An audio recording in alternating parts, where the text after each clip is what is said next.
Too Much Information is a production of iHeart.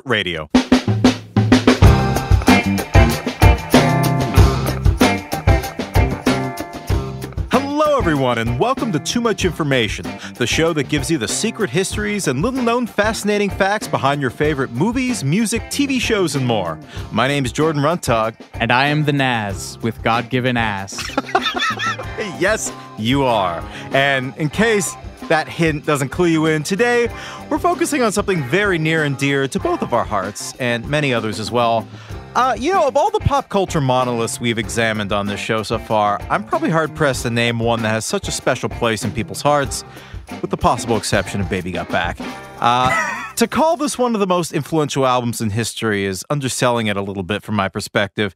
More important than all the trails that it blazed across music, fashion, performance art, and visual design, it's provided encouragement to generations of people who felt out of step or othered.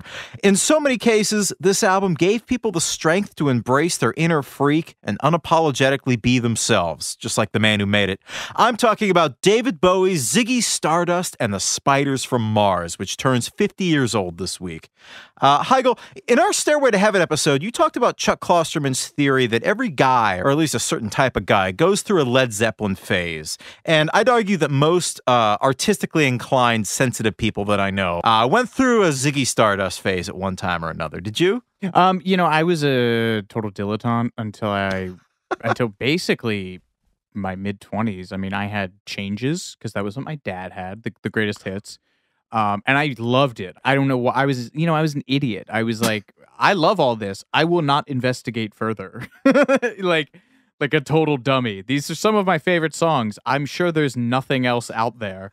So it wasn't until like my mid-20s that I started really getting into like Scary Monsters and the Berlin trilogy and just the mass of Bowie. And I didn't really check out until the 90s like him. And I think it was when he died that it just sort of crystallized, like, I f***ed up. Because he came through Pennsylvania, I had all these opportunities to see him, and I didn't. And it was like, really watching all the tributes roll in and seeing people write so movingly about what he meant to them that I was like, oh, yes, he is an all-timer, and I whiffed this. I whiffed my fandom. So, yeah, late blooming Bowie fan, but very much one still. That's so funny you mentioned that. For somebody who's as into music as you are and I am, I had almost the exact same experience. My exposure to Bowie was really weird because there was such a cult around him in my high school in the early 2000s. And to me, he just became like another t-shirt artist, which was like just somebody that you liked, and it said more about who you wanted to portray yourself as rather than actually liking this artist. And it was just became like a sort of fashion signifier, like the Dark Side of the Moon logo or the Grateful Dead bears at my high school. And as a result, I really delayed in listening to all those artists for reasons that I really can't articulate. It was this sense of like... I mean, the classic rock industrial complex kind of ruins this stuff. And it's because it's hard to find it on your own and come to it on your own. Or it's just like ambiently in the air so much that you're like, oh, I know all there is. Like, I've heard those songs a million times. I know about them. And then you don't because you're an idiot and you're 17. So it's like, yeah. But no, I'm with you. And do you remember when he died? We were both at People when he died, right? No, it was just before I got there. Actually, this is really weird. Bowie kind of popped up in my life in a really weird way. The first Rolling Stone piece I was ever asked to write was the day Bowie died. And that, it was a strange mix of like, oh my God, this is terrible. And oh my God, like rolling for Rolling Stone, like any kid who grew up watching Almost Famous was a dream come true. So he's just always kind of been this strange presence that's popped up in my life. Almost like that episode of Flight of the Conchords. I had this friend who would describe Bob Dylan's work to another friend who wasn't really into him at the time was, when you're ready to receive Bob, he will make himself known to you. And that's how I sort of feel about Bowie. He always kind of popped up. The day he died was really the day that I started diving into him in a serious way, actually, for that piece. And then a few years later, the folks at iHeart asked me to write a biography podcast about him. This is a shameless plug for that. Good. It's called Off the Record, David Bowie, and it's 14 hours long. It took up a year of my life. Jordan went insane while he was writing this. I was in touch with him the entire time, and it was worth it. Oh, well, thank you. It's so good. I mean, it's 14 hours long, and it was written from April 2020 to May 2021, so the peak dark days of the pandemic. And Bowie, in addition to sort of driving me insane, also got me through these really tough days. So I feel in a funny way that I've gotten to know him, and I've become extremely fond of him ever since. And you know, for that project, I interviewed so many fans and artists who worked with him. And they really, Bowie people are like some of the best fans I've ever known. Just the biggest hearts. Yeah. And yeah, so that really was just such a cool experience. So yeah, Bowie people are the best.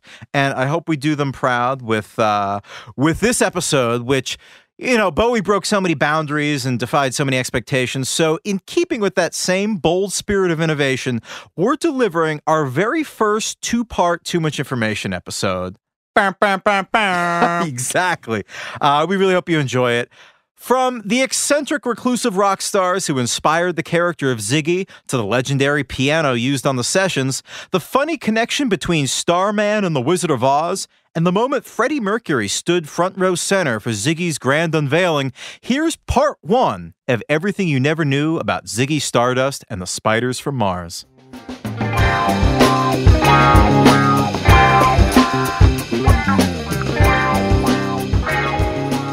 I can't do spiders. I'm going to at some point. Please, yeah. The webs from all spiders catching things in there inside. Oh, boy. It'll come up again. Oh, I'm sure it will. Organically. So it's early 1971, and David Bowie is at a crossroads. We have to start every episode when possible with the artist at a crossroads. He's been trying to break into the music business since 1965, which a lot of people don't realize. He put in the work, and he's changed his musical poses again and again to adapt to the prevailing tastes and trends of the time, starting with early mod-style R&B groups in the mid-60s with names like the Manish Boys and the King Bees, which are both named for blues standards. And he dropped his self-titled debut album in 1967 on the same day the Beatles dropped Sgt. Pepper, and they both have a similar talk about getting eclipsed. And they both have this sort of similar psychedelic carnival music hall feel. And by 1969, he'd entered into his freak folk troubadour phase with stuff like Space Oddity, where he cashed in on the Apollo 11 moon landing. And that brought him to like the closest he ever had come to having a hit, really. And then by the dawn of the 70s, he teamed up with guitarist Mick Ronson and amped up his sounds, sort of like Led Zeppelin and The Who, for the album The Man Who Sold the World, which flopped spectacularly upon its release, despite being a really sort of FM-friendly sound with that heavy rock and roll. This is a super broad overview and a gross oversimplification of Bowie's oeuvre, Bowie's canon to this point. But by 1971, it very much looked like he was destined to be a one-hit wonder on par with, you know, Zagger and Evans or Barry Maguire in terms of like late 60s. How dare you slander Barry Maguire? Moody, doomy, apocalyptic songs. And then he conceived of his alien alter ego, Ziggy. And this would not have happened were it not for two trips, literal, not chemical trips, that he took this year, 1971, to America. It is such a shame that Man Who Sold the World flopped, because that record... It's a crazy record. ...is like a sneaky... it's a sneaky contender for one of his most influential. Obviously, the big thing off of it is the title track, because Nirvana covered it, but... Yeah, man, it's a bummer. I remember the band I was in when he died, we got invited to do like 2 songs at a tribute set, and we did Suffragette City, which killed, but then we did Black Country Rock, because that song has such a killer riff that we were just like, we were so into that, and it went over like the proverbial lead balloon. People were just like, this is a Bowie song? So I have a soft spot for Man Who Sold the World. That is a great record. It's one that's so unexpected. I mean, especially when heard against Hunky Dory, which came next, which is like a McCartney solo record. It's all piano based, but yeah, incredible album.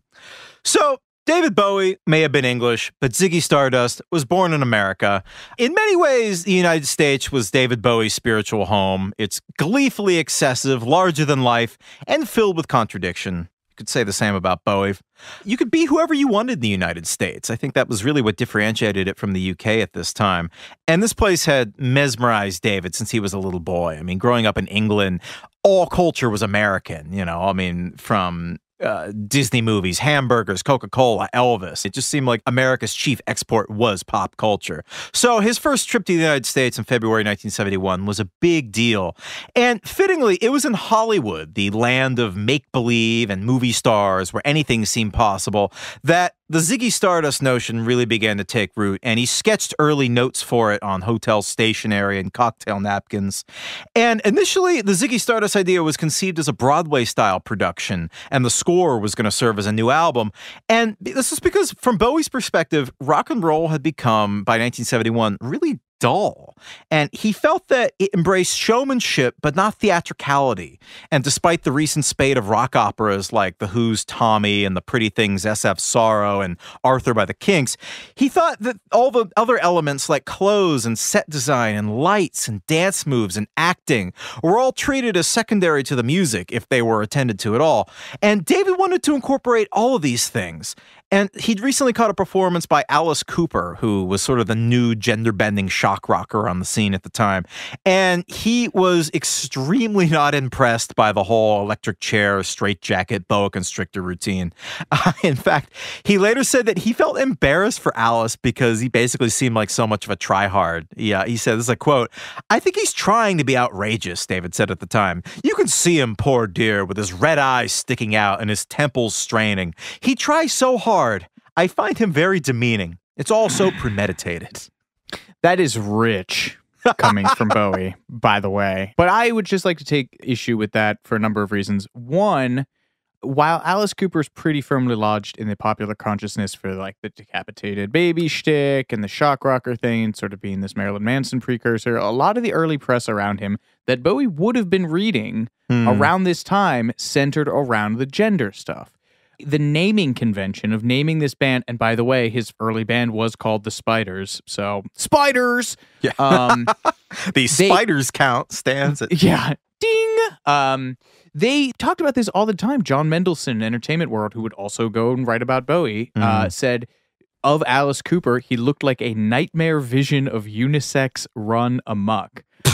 In Life in 1971, there was an article starring him called Rock in the Androgynous Zone. Also from that year in Crawdaddy, there was an article called Alice Cooper, Are You a Boy or Are You a Girl?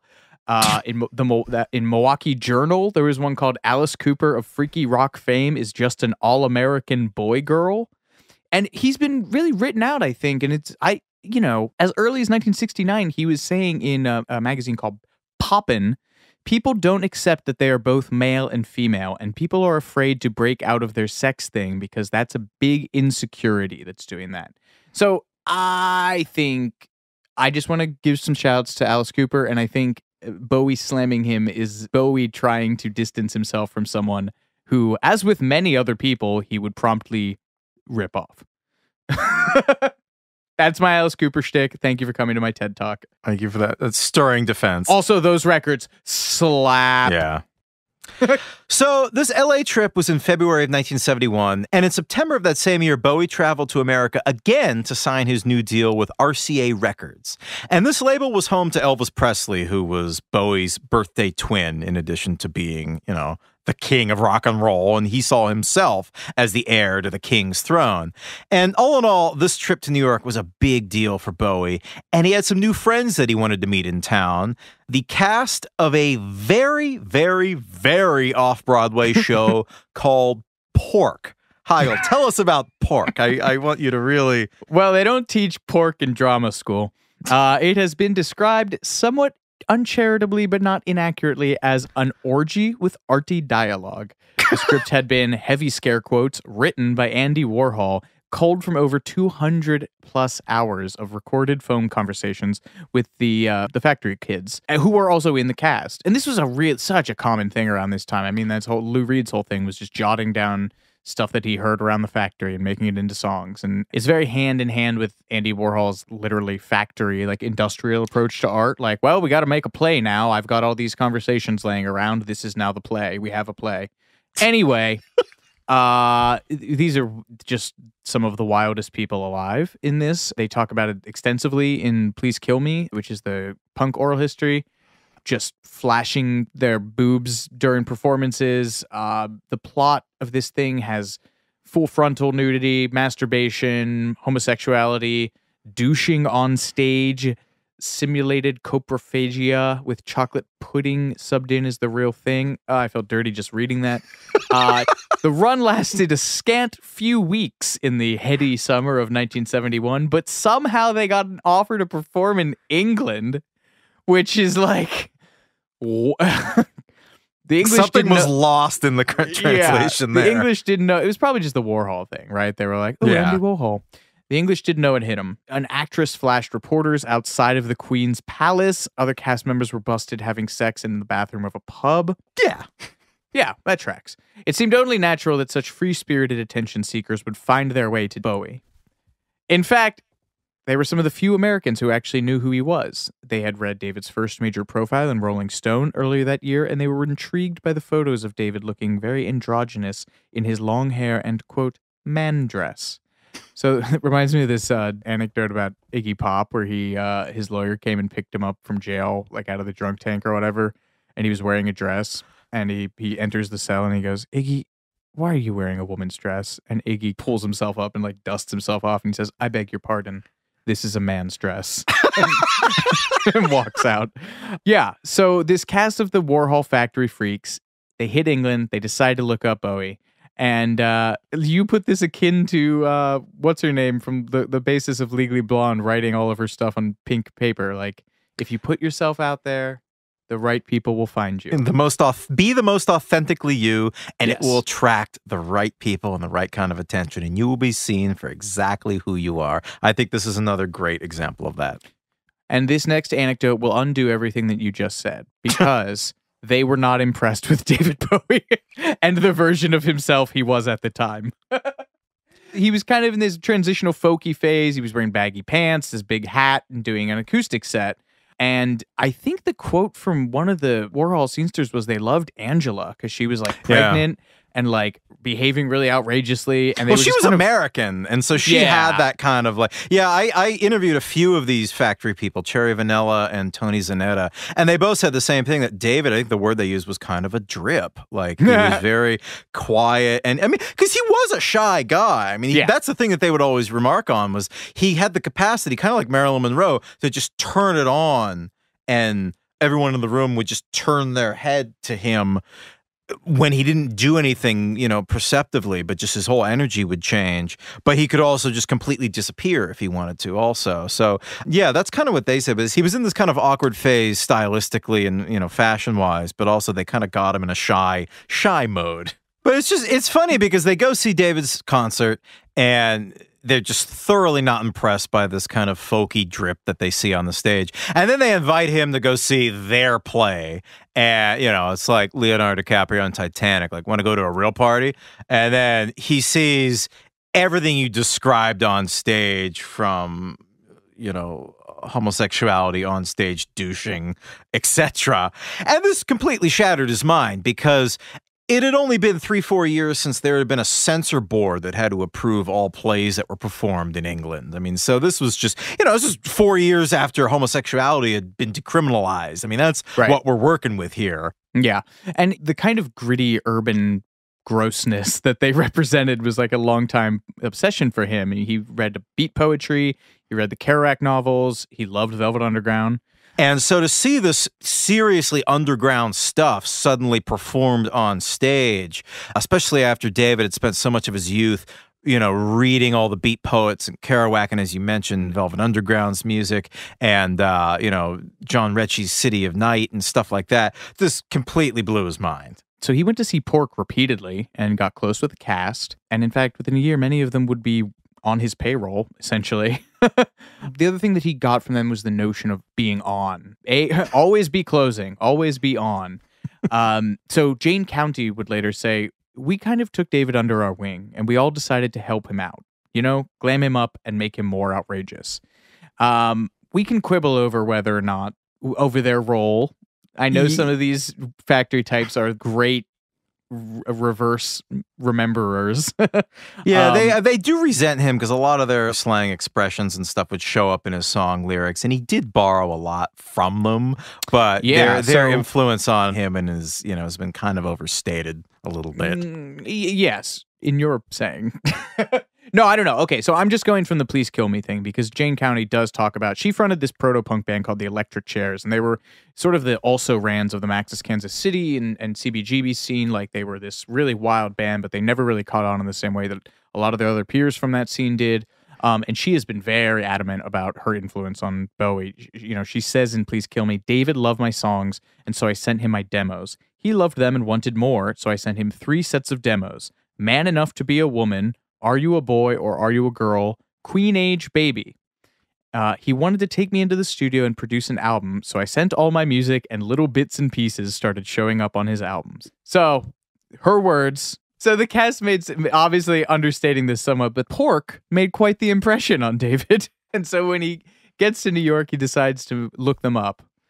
And with them, Andy Warhol. Yeah, it's kind of inevitable that the cast of Pork brought David to Warhol's factory to meet Andy himself. And, you know, you think of it now, this could have been one of the great artistic summits of the 70s, but it was pretty awkward and painful. This was just a few years after the assassination attempt on Warhol's life in 1968, and security at the factory had been ramped up, and the vibes were really bad. He had to ring a doorbell marked "Do Not Ring," and then Bowie and his sort of small entourage were grilled by Andy's guards. Just bad vibes. And when Andy finally appeared, he was, for some reason, clad in jodhpurs, high-laced boots, and a riding crop. Which I'm sure added to the weird vibes. And yeah, much like Alice Cooper, David was not impressed with Andy Warhol. He would later recall, I met this man who was the living dead, yellow in complexion, a wig on that was the wrong color, little glasses. I extended my hand and the guy retired. So I thought, this guy doesn't like flesh. Obviously, he's reptilian. And yeah. What a weird thing to say. Right, yeah. I mean, neither man were known for being especially chatty, and Warhol just completely thwarted any attempts to make small talk. And this was just kind of his way. He was just not the most socially tactful person. But David took it really personally. You know, he wanted to be taken seriously by Warhol as a peer. And so he viewed this as rejection. And so David tried to break the ice by playing a new song he'd written and he'd recorded, but it wasn't out yet, called Andy Warhol, which would be on Hunky Dory. And he played it for Andy, played it for the, you know, the man who inspired it. And Warhol listened for a minute before sort of absently wandering away. And then a few minutes later, one of the factory flunkies came over and informed David that Andy hated the song that he named for him. Which is amazing. I mean, I guess the only thing that Warhol actually liked about Bowie were the bright yellow patent leather shoes that he had on. And Hell yeah. he was so intrigued that he grabbed the Polaroid and just began photographing the shoes obsessively, inches away from the shoes and not even making eye contact with David, which is incredible. And before David left, he took part in one of Warhol's famous screen tests where guests are placed in front of a camera and encouraged to do whatever comes to mind. It's basically a video portrait. And David, who had this extensive background in mime, acted out his own disembowelment, just ripping his guts out bit by bit. You can see this on YouTube. I think it's on YouTube. I've seen it before. It might be it's in a documentary. But yeah, this disembowelment, as far as he was concerned, that was kind of a physical manifestation of what this visit was like for him. Can you imagine being one of the like lesser known factory flunkies who's almost assuredly on acid at this point, and like this is the scene that you're confronted with? Like, this tall alien looking stranger comes in, plays Andy Warhol a song about Andy Warhol, and then has his shoes obsessively photographed and then acts out his own disembowelment. I mean, that would put me off drugs for the rest of my life. I mean, think about being the one who had to go inform Bowie that Andy hated his song Andy Yeah, Warhol. right. I mean, that's arguably worse. So That's true. all in all, this meeting with Warhol, kind of a bust, but thankfully things went slightly better when David met another of Warhol's associates, Mr. Lou Reed. I love Lou. He's yeah. I mean, he's such a cantankerous, especially around this point of his life. But Oh, big time. I mean, yeah, this was the period when Lou is basically in a self-imposed state of exile from music and living out on Long Island with his parents, and I think working as a typist in his father's his dad is an accountant. Yeah. So yeah, not a great time to meet Lou Reed, I suppose, but Bowie was thrilled because this is just one of his heroes. And it's Interesting. Bowie got past an advance copy of the Velvet Underground's debut back in 1966, becoming probably one of the very first people, if not the first person in England to ever hear it. His manager at the time had brought it back over during a business trip in New York. And Bowie just devoured the album. I mean, this was like Kerouac's books put to music. And he incorporated a few of the Velvet Underground songs into his early set. I mean, definitely making him the first person in England to cover stuff like Waiting for the Man and White Light, White Heat. And Bowie had visited New York on his first trip to America earlier that year, the same trip he went to L.A., and he made a point to go see the Velvet Underground downtown, and after the show, he snuck backstage and cornered the guy that he thought was Lou Reed and just fanboyed out. And after it was all over, he learned that the guy that he'd been fawning over was not Lou Reed. It was Lou Reed's replacement, Doug Yule. Okay, though. Easy mistake to make, and in fact, one that I made when I was first downloading Velvet Underground songs off Kazaa, because Doug Yule's whole thing at this point was trying to sound, he idolized Lou when he came into the band and sings he is a better version of Lou Reed's vocals. Like, Oh Sweet Nothing is that is such a beautiful performance, and he sounds like Lou. And if you read about them at this time, he had also started dressing like Lou, and they sort of looked, they were both just like, mousy brunette guys. So it was like, this is before the internet. You don't know what Lou Reed looks like. You see a guy who sounds like him, and you're seeing the Velvet Underground. I made the same mistake, David. Okay. Well, remember this incident, because the whole sense of stardom is just what people think you are mentality comes back later in the Ziggy Stardust story. But now Bowie is sharing a meal with the real Lou Reed, who again is just sort of a shadow of his former self at this point. But what do they bond over? They bond over not really caring much for Andy Warhol. That was really, I mean, Lou during this dinner was kind of drunk and sullen, but the only time he brightened was when Bowie told him about this really awkward meeting with Warhol. And Warhol was famously the Velvet Underground's very hands-off manager for a time. And Lou joked that the Velvet Underground considered producing an Andy Warhol doll that had a string, and when you pulled the string, nothing happened. So, but at this point, another massively important American in Bowie's life comes in, and that is Mr. Jim Osterberg, a.k.a. Iggy Pop. Lou decides to call it an early night, heads back to Long Island to his cloistered life of misery. And but Iggy Pop shows up at Max's Kansas City, and Bowie was a big fan of Iggy and the Stooges. He cited him as his favorite singer in interviews, but more than the songwriting, it was the Iggy Pop persona that captivated him. And honestly, how could you not? There's this amazing bit Henry Rollins does about his like long-running feud with Iggy Pop that is completely one-sided. He just, when Rollins' band was like a thing, he was like You mean Black obsessed. Flag? His band was like a thing? No, Rollins' band. His band after Black Flag. Yeah, no. So he has this very funny bit where he talks about he basically got blown off stage by Iggy Pop. And so he then made it his, as everyone did. Yeah. And so he made it his mission to like train as physically hard as he could and like rehearse the band as much as he could to try and defeat Iggy Pop. And he just, he has this great quote. Yeah, exactly. Well, it is, but it's this masterful thing. It's on YouTube. You got to look it up. There's two bits in it that I love. One is he says, there's Jim and there's Iggy, and Jim is just a nice guy from Ypsilanti, Michigan. Like, oh, hey, how you doing? Hey, real nice to see you. Great gig. And then there's Iggy Pop. And he's like, and you never know who you're going to get or you know who you're going to get when it hits the stage. He talks about like seeing the Stooges or the band, whoever the band was at this point, like vamping on down in the street and like seeing a roadie holding a mic out at arm's length from backstage, like as far from the mic as physically possible, and seeing Iggy come sprinting from backstage, grabbing the mic and just like immediately start bleeding and like already shirtless and sweating. And he goes this whole thing about they played some festival and Iggy just like destroyed the stage and he invites the crowd up on there. And it's just a show-stopping complete catastrophe, brings the whole festival to a halt, rock and roll incarnate. And he walks past Henry Rollins, who had played before him. He walks past Henry Rollins, like trots off stage. And as he's passing Henry Rollins, he looks at him and goes, huh? So Iggy Pop, rock and roll incarnate. But he's at a crossroads.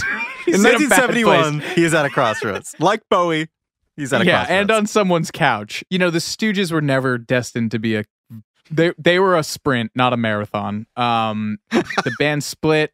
Iggy was on heroin, extremely on heroin. He OD'd. He crashed the van. He was stranded in the Detroit projects at one point wearing a pink tutu. And by the summer of 71, he was crashing at his ex-manager's New York City apartment. And that is where he was on this very night when he got the call to come meet Bowie at Max's. But Iggy had no idea who Bowie was. And he was watching a Jimmy Stewart movie on TV. So he was busy and also on heroin. So he was finally persuaded to come down and meet Bowie, and they just hit it off. And why shouldn't they? They're both these quiet, intelligent, semi-retiring guys in their private lives who became these larger-than-life rock icons. I would also like to point out the other big New York formative punk influence on Bowie around this time, which is the New York Dolls. Especially in the gender bending department. The New York Dolls kind of get cited as like an early, like the 77 kind of crew of punk, but they were really going around this time. And they were playing in all of these downtown spots. And I think it's in Please Kill Me Again that Lee Childers says that Bowie and Reed came to see them a lot this time. And their whole thing was like, it was like proto-punk, stripped down rock and roll. And they were just a bunch of huge, ungainly men in drag on stage. So all of the lodestars of New York City rock and roll are kind of converging on Bowie at this point. We're going to take a quick break, but we'll be right back with more Too Much Information in just a moment.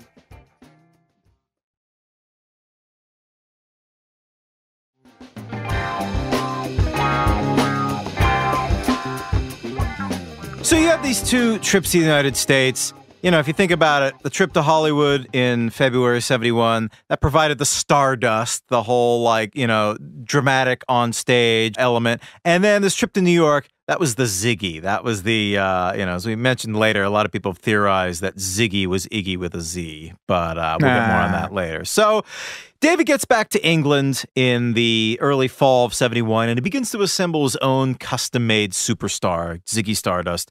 And he holds up in his own version of Andy Warhol's factory, this giant, decrepit, gothic manor house called Haddon Hall that he rents with his wife Angie and little son Zoe, and his bandmates who would become the Spiders from Mars, Mick Ronson, bassist Trevor Bolder, and drummer Woody Woodmansey.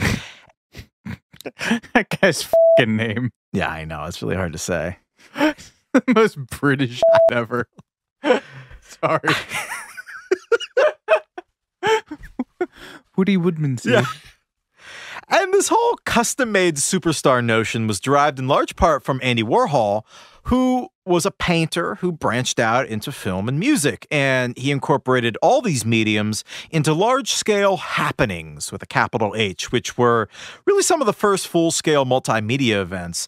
And David wanted to go even further. And his idea was that his performance would become concept art. He wouldn't just exhibit a fantasy, he would inhabit that fantasy. And getting out there and singing songs to him was just boring. He felt that people didn't want a recital. They wanted a show. And Bowie promised to deliver this full package. And he had this great quote around this time. "I'm the last person to pretend that I'm a radio. I'd rather go out and be a color television set." It's such a great line. And to explore this bold new concept, David decided to experiment on someone else. And this was another page right out of Warhol's playbook. He would create a superstar from scratch, and the band would be his canvas. David would write the songs, choose the clothes, pick their new names, and even provide the vocals. And it's really kind of a canny move because without risking his own career, middling as it was at this time, David could experiment to his heart's content and discard the ideas that didn't work and cherry pick the ones that did for himself. And to continue the whole, space metaphor, it's like NASA testing early rockets with dogs and apes. That's a terrible metaphor. And this one's even worse. For Bowie's personal ape, he recruited the handsome and charismatic Freddie Beretti. Sorry, Freddie, for comparing you to an ape. A 19-year-old budding clothing designer that Bowie knew from London's gay club scene.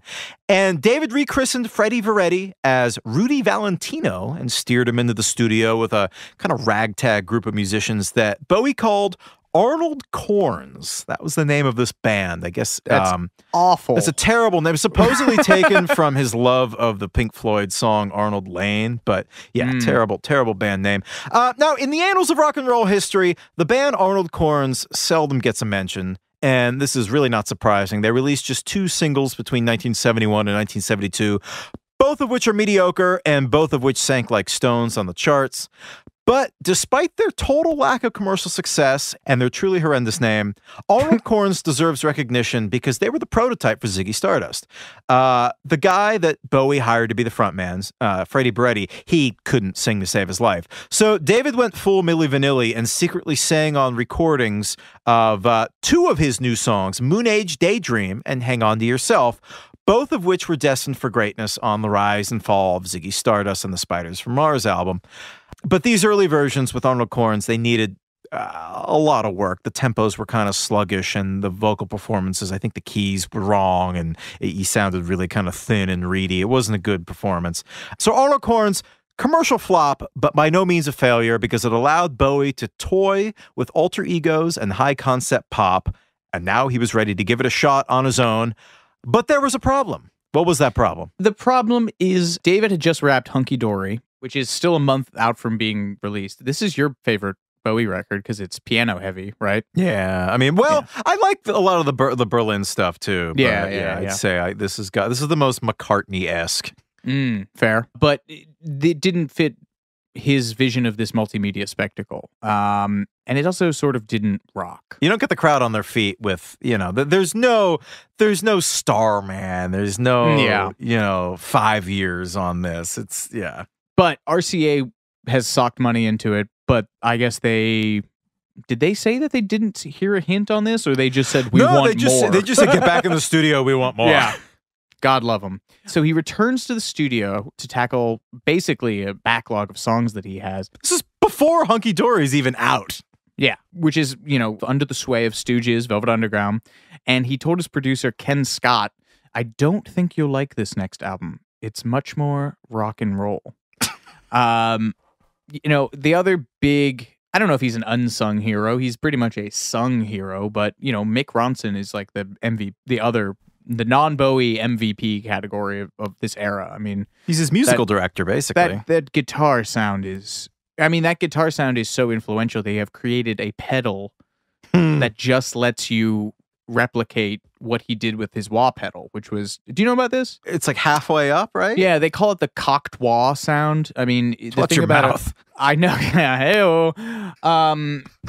What a wah pedal does is it sweeps through a frequency range, right? If you leave it in a certain position on this heel to toe spectrum, it'll stay as a sort of frequency mid-range boost. And, Ronson, I think, is playing a Les Paul, which is traditionally a bit more of a bassy guitar. And so he parks his wah in this mid position. And what that does is it gives it this really mid-rangey honk and bite to it. And it's become like just an archetypal. I mean, you can go to his studio and be like, I want that Mick Ronson sound. And so there is now a pedal that I think Electro Harmonix has created that is called the cocked wah, or some kind of cock name, and there's a rooster on it, and it just lets you get that wah sound with a one-button pedal. So he's just a tremendously influential guy, and as you mentioned, the musical director. The sessions start at London's Trident Studios in November of 1971.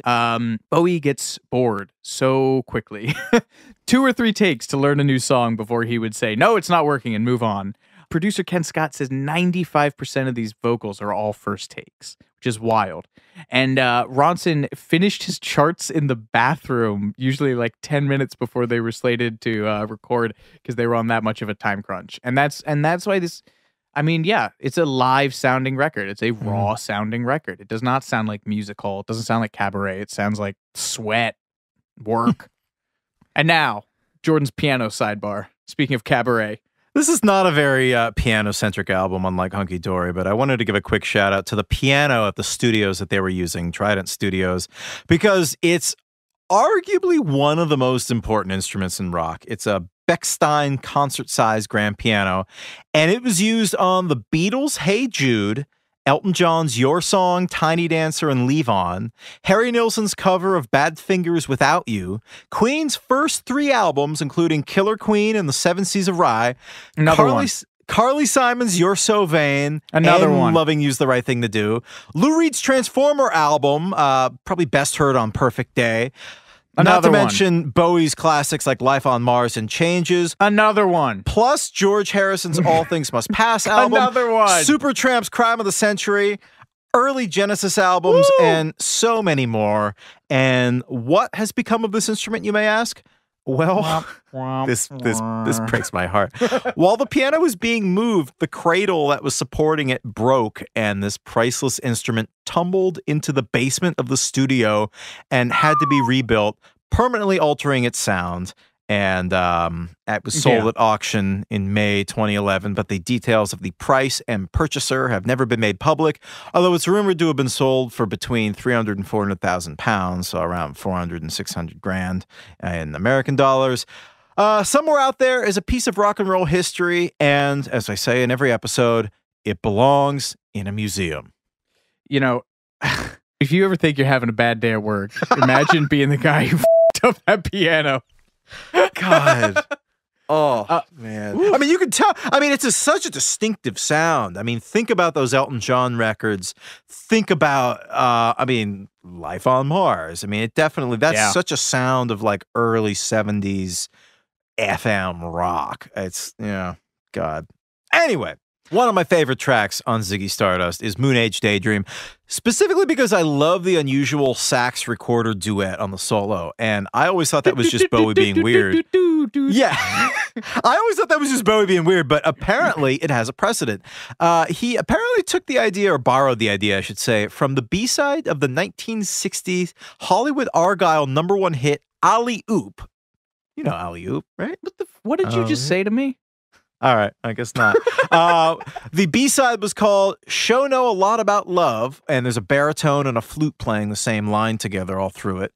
And but on Moon Age Daydream, Bowie's playing a recorder and a baritone sax. He played them both himself. He got his first instrument was the sax. Mm-hmm. Yeah, you mentioned earlier that some of the vocal takes from the first recording session sounded weird, so they took this one a minor third lower than the first time they tried it, because the original key was just way too high for him. But it's funny, he does return to this technique frequently. He loves putting his voice through like hell. I mean, the famous one is Heroes, where they set up the microphone successively farther and farther away from him every verse. So he had to belt louder and higher every time to get heard. And it's just, oh God, that's one of the best songs ever. God love him. God love him for wrecking his voice for us. Because I don't know, you listen to some of those later live recordings and it's like, yeah, well, that and the cocaine. You put that much cocaine down your vocal cords, they're not going to do what they're supposed to do. But yes, God love him for suffering for us, like the Christ. I mean, you mentioned Mick Ronson's solos here. I mean, we could pick any one of the solos on this album just to dissect and gush over. I just am picking this one. You mentioned that it's just so crucial to defining this era of Bowie's sound. And Bowie summed up Ronson's musical contributions in the booklet accompanying the 30th anniversary edition of Ziggy. He said he called Mick a perfect foil and collaborator. Mick's raw, passionate Jeff Beck-style guitar was perfect for Ziggy and the Spiders. It had such integrity. You believed every note had been wrenched from his soul. And in a moment that could be viewed as thunder-stealing, because this was after Ronno had died in the early 90s, Bowie claimed that he literally drew out the shape of the solo that he wanted before every song. And the graphic that he drew with a crayon or felt tip pen for the Moon Age Daydream solo, he described it as starting as a flat line that became a fat megaphone type shape and ended as sprays of disassociated and broken lines. And that whole idea of visual representation of music was an idea that he borrowed from, he says he borrowed from Frank Zappa. You said that it goes back even further. Yeah, I mean, there's like John Cage and Lamonte Young and Anthony Braxton, all these different avant-garde composers of, like, Anthony Braxton has just like titled his ridiculous, some of his compositions don't even have proper names. They're just like graphical stuff. And also like Frank Zappa was like he hand did all of his scores. So I don't know how much I buy that, but Sorry. Let's do a lightning round on Suffragette City. Yes, speaking of innovative ways to get sounds, that sound that I had always assumed to be saxophones on Suffragette City, it's not a sax. It was created by an ARP synthesizer, and Bowie wanted a larger-than-life sax sound, so he and Ken Scott, I imagine Ronno, all collaborated to create sounds that a real sax couldn't. The ARP Odyssey, one of the most famous synthesizers of all early synthesizers, but deeply famous sound. You have heard it on Rocket Man, Chameleon by Herbie Hancock, the Doctor Who theme, Zappa stuff, Kraftwerk, DeVoe, Yellow Magic Orchestra, which is Ryuichi Sakamoto's first band. I mean, it is, people are obsessed with the ARP. And yeah, so if that sounds familiar to you, it justifiably is. Thank you for taking that detour with us. Let's talk about Mott the Hoople. Yes, I didn't realize this. Before recording it himself, Bowie offered Suffragette City to Mott the Hoople, who were an English band that he loved, but they were about to break up. And to try to persuade them not to, he offered them several songs and offered to produce them. They refused to take Suffragette City, but instead grabbed All the Young Dudes, which became a huge hit, thanks in large part to Bowie's not only his songwriting skills, but his production work. And I think he's on there. He's singing, yeah, I think so, we had my beloved wife and I had a semi-fight about this because we were listening to the Glastonbury set, and then we went back and listened to the original All the Young Dudes, and I was like, yeah, that's Bowie on there. And she's like, no, it's not. We looked it up, and he's like a scratch vocal, I think a guide vocal. Yeah. That ends up still on there. But yeah, you can hear him. Oh boy, Heigl's Slang Corner. Please, Jordan, give it to me. Yes, Heigl, I know, given your tireless research into the slang found on Aretha Franklin's version of Respect, I thought you might like this dive into the famous wham bam thank you ma'am exclamation on Suffragette City.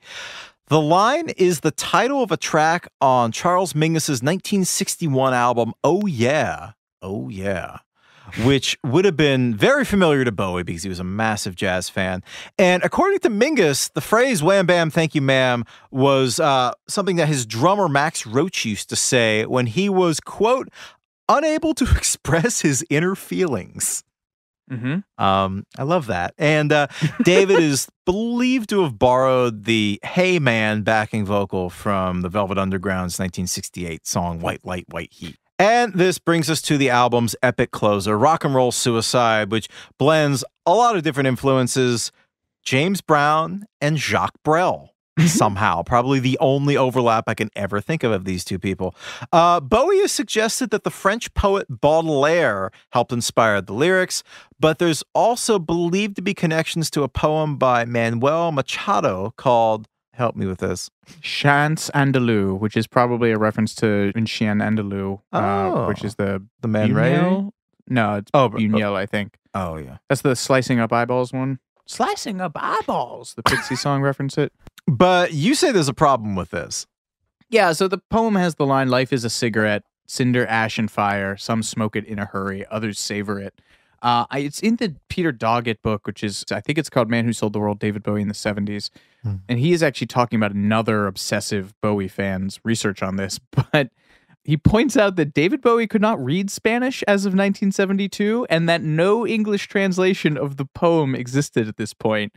So that is one Bowie fan fact-checking another Bowie fan, brought to you by two other Bowie fans. So we're now entering recursive Bowie fandom. Or maybe it's like a fractal. Human, yeah, or a human centipede.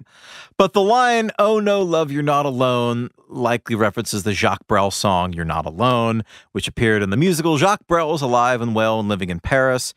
I love Jacques Brel. I came to his music mostly through Scott Walker, who did tons of his songs. I think he might have even done an album that was just Jacques Brel covers. Yeah, and Bowie was a huge Scott Walker fan. He was even in the Scott Walker documentary 30th Century Man a few years ago, which, well, I guess 15 years ago by now, which is awesome. Cool. Yeah. And Bowie loved Jacques Brel and performed his song My Death during some of the Ziggy Stardust live shows. He's also performed, I think he performed Amsterdam at the BBC, a number of his songs. So Jacques Brel, Big influence on Bowie. But in addition to this French torch ballad, Bowie also claims that rock and roll suicide was influenced by James Brown's Try Me and Lost Someone. He calls them loose inspirations, which is, again, I just think a crazy melding of influences. And he talked about this later. He gave an interview to Performing Songwriter, and he said, "What I enjoyed was being able to hybridize these different kinds of music somewhat. It wasn't obviously a 50s pastiche, even though it had that rhythm that said total 50s,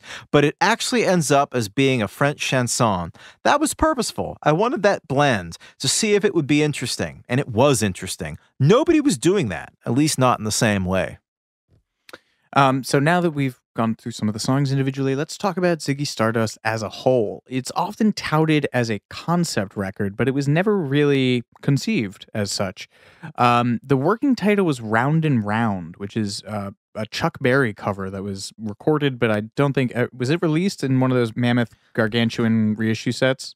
It's definitely out there, but yeah, It was originally included on an early track listing for, the early version of what was ultimately became Ziggy Stardust. As was the Port of Amsterdam cover by the Jacques Brel song, and Velvet Goldmine, which later becomes the Todd Haynes movie. And another song, did I mention Holy Holy? Another song called Holy Holy. They didn't fit the Ziggy thing, so they got cut. Well, it wasn't so much that they didn't fit the Ziggy thing. It was just they, according to Ken Scott and members of the band, there was really no discussion of a plot or any kind of, overarching concept while they were recording this. And David basically admitted as much years later. He said that he basically assembled an album of tracks that fit together thematically, and the whole theme kind of emerged slowly, but it wasn't really a premeditated thing. Yeah, so it starts to emerge as a picture once stuff is getting cut. And essentially, the linchpin to this is Starman, which is a last-minute addition, which boggles my mind. The RCA execs listened to an early acetate version of the record, and as every exec must do at one point in their life, say, "Where's the single?" To their trained ears, it lacked something catchy enough to go #1 with a bullet. So David went off and wrote a song. He bumped the Chuck Berry cover, and... Starman, it references Space Oddity, which he possibly did to tweak the suits because that was his biggest hit at the point.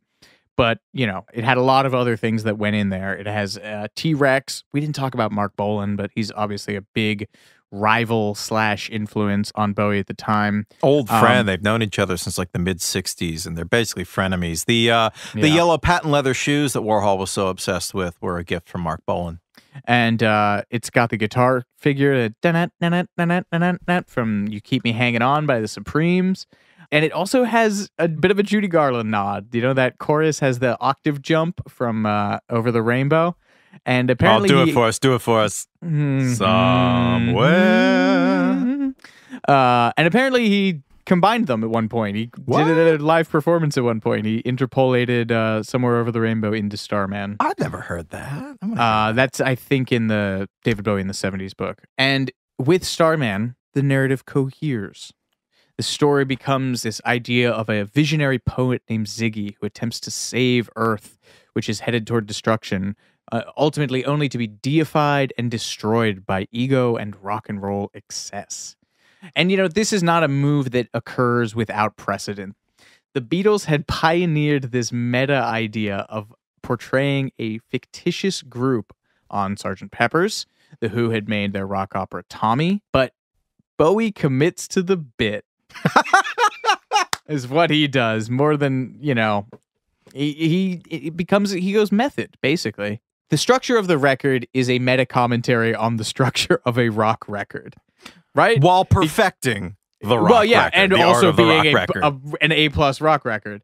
You have all these couched political themes like the end of the world, organized religion, extraterrestrials, the alienating nature of fame. And it comes at the right time because by 1972, we're into the me decade. The optimism of the 60s has died. You've got increasing social unrest, ecological uncertainty.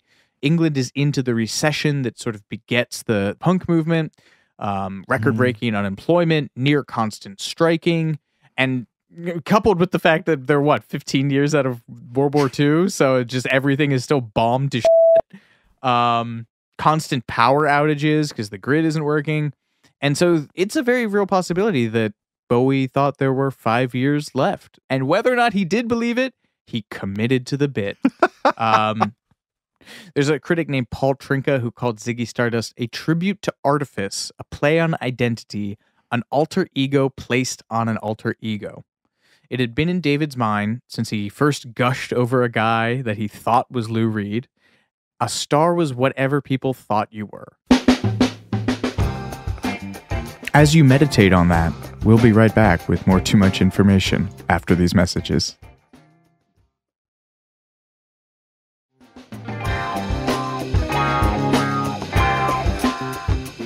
But no man is just a concept. I am. A pillar of salt. Yeah. Continue. Where did Ziggy Stardust himself come from? Let's dive into the specific influences that Bowie pulled to create this alter ego. First and foremost, aliens. Bowie loved aliens. Aliens were one of his enduring passions. It stretched back to his childhood when he would sneak downstairs after bedtime to watch episodes of the BBC's Quatermass Experiment on TV, which was this pioneering sci-fi show. And it was one of Bowie's very favorites. And as a boy, he really came to believe that aliens were watching him, studying his habits. He began to wonder if he might be one of the light people, who were allegedly an alien-bred race of super people who were supposed to include luminaries like Galileo, Churchill, and Isaac Newton. And by the late 60s, he was contributing to London UFO newsletters and even went UFO spotting on his roof. I love this. I guess, I don't know how this would help with UFO spotting, but he would point a wire coat hanger at the sky for long stretches. I guess, I don't know what that did. But a neighbor saw him doing this and yelled up asking if he got transmission from BBC Two because he looked like a TV antenna. And he stopped doing it soon after because he was embarrassed. Aww. But the subject of aliens still really fascinated him, and this topic showed up frequently in his new songs. So aliens is a big one. Also, Iggy and Lou, his new friends. When composing the story of a starman who fell to Earth, Bowie was inspired by real-life fallen stars, these grandiose yet tragic figures who traveled too far down the road of excess and lost their way. And the most obvious of these is Iggy Pop, who we talked about earlier. It was really come on hard times in this period. And he'd really become something of an obsession to Bowie over the last year.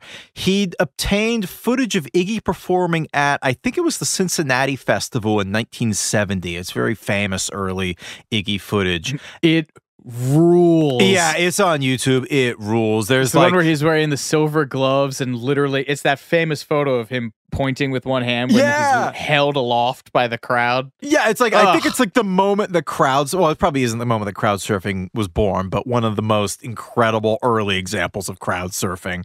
And Bowie would watch this footage repeatedly on a reel-to-reel projector at his house. And this footage inspired him, but it also really haunted him because on film, Iggy looked like a feral god. He's shirtless. And again, he's being held aloft by his legion, his disciples. And now Iggy could barely summon the strength to leave the couch that had become his home. This Iggy character that Jim Osterberg had created had gone haywire and nearly killed his creator. It was a rock and roll suicide in a sense. And so that was a big inspiration for the inner workings of Ziggy Stardust.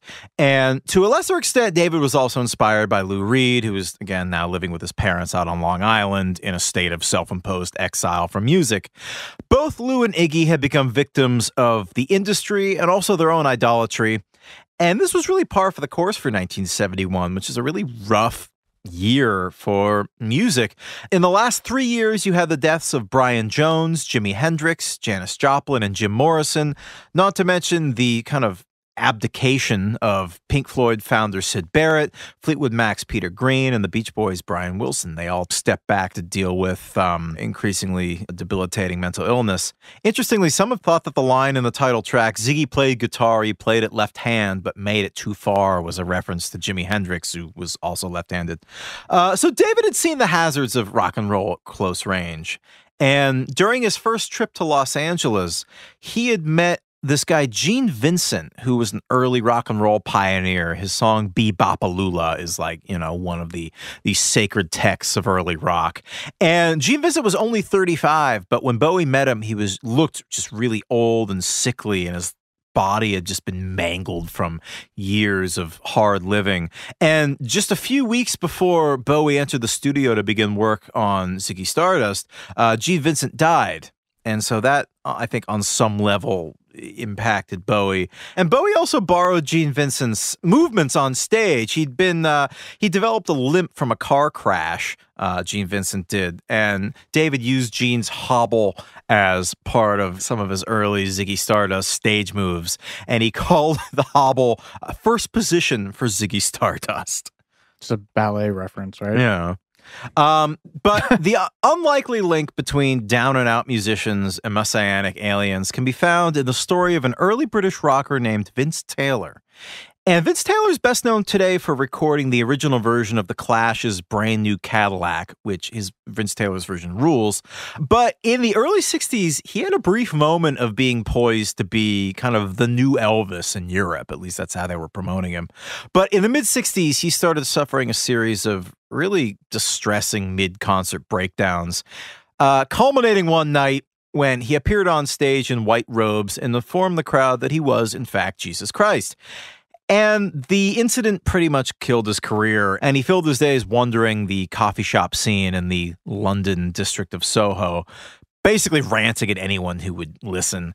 And it was there that he met a pre-fame David Bowie, and they got to know each other a little bit, and David would always remember Vince spreading out a crumpled map onto the sidewalk outside of a crowded subway station and pointing out various UFO landing sites across Europe. So this was a guy who was, to use Bowie's own words, out of his gourd, totally flipped, not playing with a full deck at all. But he remained in David's mind as, quote, an example of what can happen in rock and roll, midway between an idol and a cautionary tale. And brings us to kind of the most personal influence of Ziggy Stardust. His half-brother, Terry. And the topic of madness was always a very compelling theme for Bowie, given the streak of mental illness that ran throughout his own family, especially his half-brother, Terry. And Terry's a really fascinating figure in Bowie's life. He looms like a specter throughout it. He's kind of was haunted by him forever. Terry was much older than David, and David looked up to him as a hero as a little boy, and Terry turned him on to art and jazz and beat poetry and all the stuff that David really loved as a teen. But by his early 20s, Terry started displaying symptoms of schizophrenia, which worsened dramatically as the years went on, and he died by suicide in the 80s, laying down in front of a train. And David always felt this streak of what he called madness in himself, and frequently cited his music and the multifaceted personas that he had as a way of keeping his sanity in check. And he once said, "One puts oneself through such psychological damage in trying to avoid the threat of insanity. As long as I could put those psychological excesses into my music and into my work, I could always be throwing it off." So Vince Taylor forced David to confront both his greatest dreams of rock stardom and also his deepest fear of insanity. And I would say that more than any one person, Vince Taylor was probably the guy who inspired Ziggy the most. And so with that, we have pinned down, or at least mapped out, the soul of Ziggy. But let's talk about the name. It's easy to assume that Ziggy is just the word Iggy with a Z, but David has said a number of things about it. He told Rolling Stone at one point that it was just one of the few Christian names he could find beginning with the letter Z, which I guess, Fair. Sure, convenient. Zachary Stardust doesn't have the same. Zane. Oh, that actually kind of works. Actually, yeah, that's not bad. Then in an interview in Q magazine in 1990, he said that it came from a tailor shop called Ziggy that he passed on a train, and that he glommed onto it because it had the Iggy connotation, but it was a tailor shop. And so he said, well, this whole thing is going to be about clothes. So it was my joke calling a character Ziggy because Iggy Pop famously is only 50% clothed at any given time. Possibly 30%. Jamie, can we pull up those numbers? But Stardust, where do we get Stardust from? Stardust is a nod to an offbeat American singer known as the legendary Stardust Cowboy, aka Norman Carl Odom. It's something approaching a country sci-fi Tiny Tim. It will get you in the neighborhood of his whole shtick. Are you into him? I no. I think you've talked him in as much as you have exposed me to him. Odom had released a charmingly bizarre country sci-fi single called I Took a Trip on a Gemini Spaceship in 1969, the same year as Space Oddity, and even on the same label. David was given some of his singles by people at the record company, and much like Pork, the play, not the food stuff, it blew his mind. When someone asked Odom why he added legendary to his name as a teen, he replied, I am a legend in my own time, which is very, very Bowie. And it's got this great mixture of old and new. You know, you've got Stardust, which to people of his generation, probably the first thing that leaps to mind is the jazz standard by Hoagy Carmichael. But it is also, in a very literal sense, the dust from stars. And the other important reference that comes around this time from that is Woodstock. You know, Carl Sagan is coming into vogue at this time, and he's recently popularized the notion that if all matter from the universe is descended from what was present at the time of the Big Bang, then we are really, essentially, matter from stars. We are stardust. And so it's that line in Woodstock that everyone loves so much. I take it that you don't like the Joni Mitchell song Woodstock. It's fine. It's fine. No, I mean, it gets into a little, I love Carl Sagan, but it gets into a little of that hippy-dippy stuff for me, which we are all nothing. I'm too much of a nihilist to buy into that. It's a cool name for a project like Ziggy Stardust because, you know, the whole idea of Stardust, things that have existed for millions of years being recycled and reformed. That's kind of what Bowie's doing, you know, with Ziggy Stardust. It's an amalgam of familiar but disparate elements. Yeah, what he called a grand kitsch painting. But put that on my tombstone. Yeah, right. I mean, look, you can play spot the influence with Bowie, but some people would just call that spot the steal. Almost everyone in his life at some point has said like, oh, he got that from me. Right? Like he got a different element of a different era from me. Mick Jagger would famously joke, never wear a pair of new shoes in front of David. Which I don't think was a joke. But anyway, David, bringing this all back to the legendary Stardust Cowboy, David had become a lifelong fan of him, and he covered the I Took a Trip on a Gemini Spaceship song on his 2002 album Heathen, which surely put some badly needed royalties in the coffers of Mr. Cowboy. And they met that year for the very first time after Bowie had obsessed over him for 30 years, and he reportedly completely fanboyed out, which is just truly adorable. So, you know, I mean, say what you will about Bowie and his, you know, magpie borrowing. habits. Yeah, he was a true music fan, and when he loved somebody, he really went to bat for him and tried to help him when he could. He could meet dignitaries or whatever all day long, but when he met an artist who really touched him, it showed, and I always thought that was cool. I love it when artists stay fans. So, we have the name. We have the soul, the clothes. Everyone knows that it's the clothes that make the man, or in this case, the Starman. For inspiration... Hey-o! Thank you very much. For inspiration, Bowie looked towards the futuristic minimalist outfits worn in Stanley Kubrick's A Clockwork Orange, which had been released in 1971, only to be promptly banned in the UK. Specifically, he loved the look of the Droogs, the androgynous teenage thugs whose crisp white outfits underscored their ruthless brutality. David would later say, I wanted to take the hardness and violence of those outfits and soften them up by using the most ridiculous fabrics. And they assembled outlandish jumpsuits from cloth obtained at London department stores and vintage furniture fabric. And the end result was very kind of charmingly homemade looking, at least the early versions of the Ziggy Stardust outfits. Bowie would later admit it was a cross between the Jinsky and Woolworths, something cobbled together from whatever was lying around. And the look was finished off with a pair of knee-length wrestling boots done up in fire engine red.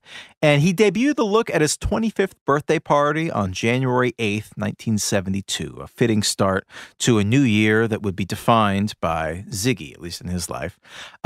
David might have been very enthusiastic about dressing up as a flamboyant, androgynous alien, but his band, not so much. These were all tough guys from Northern England, and when they first got a look at these new outfits, their initial reactions were variations of, I'm not wearing that. Mick Ronson moaned, I'm a musician. I've got friends that are going to watch me. And again, he was a hard man from Hull, this rough industrial town in Northern England. So he was horrified, and he was so horrified that he actually packed his bags and headed to the local train station, intent on quitting the band for good, apparently just before a gig. And drummer Woody Woodmansey spent an hour on the train platform coaxing him back into the fold. But after the rapturous response from audiences, particularly the ladies in the audience, to these new outfits, they all very quickly warmed to the idea of these crazy clothes. And David would later say, when the guys realized how many girls they could pull when they looked so outlandish, they took to it like fish to water. They never had so many women in their lives, and so they got tardier and tardier. And not later and later. They got sluttier and sluttier looking. And Bowie used reverse psychology to get these gruff guys to wear makeup, telling them that it would make them look normal under the bright spotlights. So there was always this mad dash for mascara before showtime, which Trevor Bolder also, in addition to being a great bassist, one of my favorites from the era, probably the best set of mutton chops in rock and roll. Yeah. They're they look like badgers growing out of the side of his face. Very true. Good Lord. Yes, Sorry, yes. as you were. No. Well, speaking of hair, the hair came last. Ziggy's famous hair came indirectly from David's mother, which is very strange. Especially, we don't have time to get into this in this episode, especially considering their difficult relationship. For more, check out David Bowie Off the Record, available from the iHeart video app. Thank you very much. David's mother, Peggy, had her hair done by a local hairdresser named Susie Fusey, I think is her name, who would later become who would later become Mick Ronson's wife. And David's mom passed along Susie's name to David's wife, Angie, who came in one day to get her hair cut. She got a spiky new do that was dyed red, white, and blue, and very unmissable, just like Angie herself. And Angie was thrilled with Susie's work and suggested that she come back to their house to see what could be done with David's shaggy locks, which she deemed too Rod Stewartish. That's a quote, and a good one. And it's funny, I mean, unlike the rest of David's style, it really hadn't evolved much from his 60s folk hippie period. And Susie suggested that David get a haircut too, and David was open to it. And he started looking through magazines to try to find the look that he wanted. And the end result was a blend of a few different fashion spreads. One was model Christine Walton in the August issue of Vogue, and also a bit of Kansai Yamamoto's shoot in Harper's, where he used a red kabuki lion's wig to great effect. And that's not the last time we'll talk about Kansai Yamamoto, the great Japanese fashion designer. So Susie got out her razor and started slicing out this elaborate feathered style, which is puffy in some places and spiky in others, like a sci-fi peacock. And a few weeks later, he would famously dye his locks red hot red. That was the color marked on the dye. And the whole Ziggy Stardust look was in place. I can't believe he still had hair after what they put that hair through. That dye had 30 volume peroxide in it, and then on top of that, she used an anti-dandruff treatment called Guard, like over-the-counter anti-dandruff, to help it stiffen and stay in place. Like, my just God, pre-gel. That man, vocal cords, hair, he put everything through the ringer, including his dick, as we'll talk about later. I don't have a segue for this next one. Going from there. The look was in place. Time to capture it for posterity. There you go. The cover for Ziggy Stardust and the Spiders from Mars was shot January 13th, 1972 at photographer Brian Ward's studio in a little mews in central London. They did a few studio shots with the band before Ward suggested that David accompany him outside to the street. It's the golden hour. He wants to make the most out of the last bit of natural light, but it was a cold and rainy winter night. And David had the flu, so he didn't want to walk too far. He wanted something that evoked a Brooklyn alley scene, so he grabbed Mick Ronson's guitar. They walk a few doors down from the studio to 23 Hedden Street, and David stopped, rested his foot on the stoop, and 4 snaps. That is a tremendously high batting average of film to iconography. 5years.com, which is the insanely detailed Bowie fan site, has suggested that some of the inspiration from the cover came from Michael Powell's proto-serial killer film from 1960 called Peeping Tom, which is about a London photographer who kills his subjects with a knife hidden in his camera tripod. Really, it's like up there with Psycho as far as like the early slasher cinema. So make of that what you will. Now, let's talk about the sign. Let's get even more granular and weird with it. Bowie is photographed standing outside of a fur dealer called K West, which you can see on the cover. And as fans are wont to do, project all kinds of stuff onto that. They have theorized that it was a code for Quest, as in Galaxy Quest. Great movie. We should do an episode on that. Yeah. Bowie loved it because it added a sort of, he loves all this meaning, data, layers of interpretation stuff. So, of course, he loves that. But the good furriers of K West did not. They threatened RCA with legal action, writing a letter that read in part, "Our clients are furriers of high repute who deal with a clientele generally far removed from the pop music world. Our clients certainly have no wish to be associated with Mr. Bowie or this record, as it might be assumed that there is some connection between our client's firm and Mr. Bowie, which is certainly not the case." Incredibly British. But they did come to appreciate the steady flood of tourists who came to photograph their storefront until they closed in the early 90s. And we're coming into It Belongs in a Museum Part 2. The original K West sign was, quote, retrieved by a Bowie fan after one night out on the tiles in 1982. This is according to the aforementioned 5years.com. They published an email exchange with this fan, as well as his pictures of the sign. He claims that it was so badly damaged when he took it that this was an act of preservation. He said it, quote, "it wouldn't have lasted a heavy storm." So it was ultimately restored and exhibited as part of a David Bowie exhibition in 2012. Which is close enough to a museum to probably satisfy you, huh? Yeah, it's getting there, yeah. And the same year that exhibition landed, a heritage plaque was placed at the site of the former K West Furriers, marking it into perpetuity as the place that Ziggy crashed to Earth. Now it's time to take the show on the road. The first Ziggy show is on January 29th, 1972 at the Friars Aylesbury, not far where Kubrick had filmed the subway attack scene in A Clockwork Orange. People paid 60 pence a ticket to see Bowie, who is amusingly, if not humbly, billed as the most beautiful person in the world. Sure. Only an hour from London, so many kids made the pilgrimage, and among them were Freddie Mercury and Roger Taylor, names you may recognize from a little group called Queen. And if they were looking for inspiration for a theatrical, larger-than-life band fronted by a weird alien sex god, they certainly found it. Let's set the stage, literally and metaphorically. The lights go down. Wendy Carlos's synthesized version of Ode to Joy from the Clockwork Orange score blares from the PA. Strobe lights. Trevor Bolder and his sideburns appear. Mick Ronson and his cheekbones appear. And they're all dressed in metallic catsuits. The drummer was also there. Woody Woodmansey was also present. They launch into Hang On To Yourself, their opening tune, as Bowie struts on stage with his spiky red hair, paler than death himself, diamond-patterned one-piece, red wrestling boots. I mean, I don't know. I'm surprised people's heads didn't actually literally explode. This blend of costume, choreography, drama, all couched within the context of a rock and roll show, nothing short of revolutionary. And then you have, also, I feel like we just keep coming away from this. The songs, the bangers, banger after banger, first time live in the flesh, and people went ape. They swarmed his dressing room. They wanted to know where he cut his hair. They wanted to know where he got his clothes. Some people just wanted to touch him. One girl was so overcome with emotion that she punched him, which sounds like something she should work out with her therapist. And the next day, the headline about the show literally read, "A Star is Born." Not a stretch to call this one of the most far-reaching moments in live rock and roll history.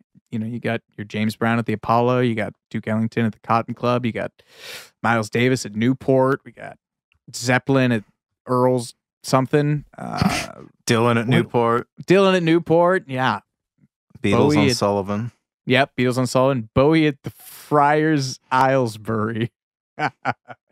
Anyway, the effects of that night would ripple outward, touching on virtually every aspect of popular culture, not just music, but film, fashion, social and sexual mores, and the very nature of 20th century fame itself.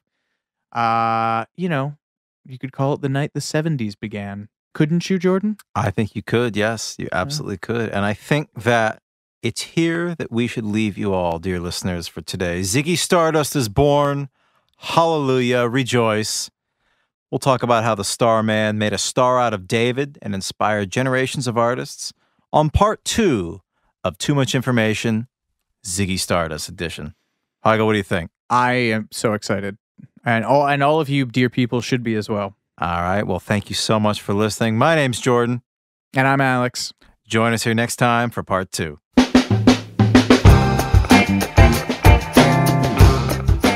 Too Much Information was a production of iHeartRadio. The show's executive producers are Noel Brown and Jordan Runtagh. The supervising producer is Mike Johns. The show was researched, written, and hosted by Jordan Runtagh and Alex Heigl.